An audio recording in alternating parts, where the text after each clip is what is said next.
Welcome back, everybody. Today, I'm going to teach you how to translate GoHighLevel into any language.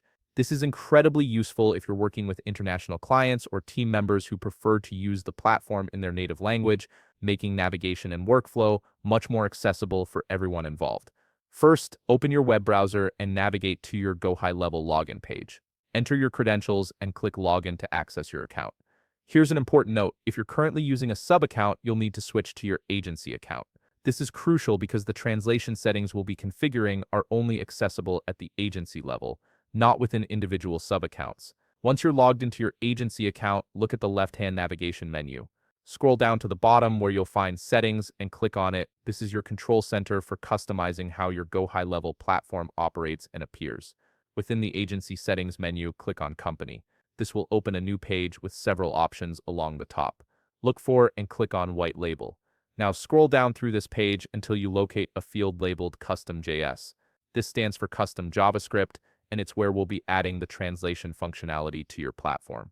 Now open a new browser tab and head over to gtranslate.io. This is the service we'll use to generate our translation widget. Once you're on the widget page, you'll see customization options. For this tutorial, we'll select flags as the display style. You'll also need to specify what language the widget should translate from and which languages it should translate to.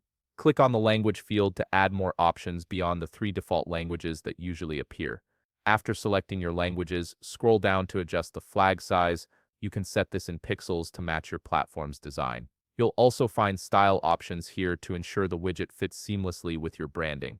Additionally, you can select alternative flag designs if the default ones don't suit your preferences. Click on Position to see where you can place the widget on your pages, whether that's in a corner, along the side, or another location that works best for your layout. Now for the important part, copy the widget code that gtranslate.io generates for you. Head back to your GoHighLevel white label page where you had the Custom JS section open. Paste the code directly into the Custom JS field and click Save Changes. If you found this video helpful, please leave a like, subscribe, and see you in the next video.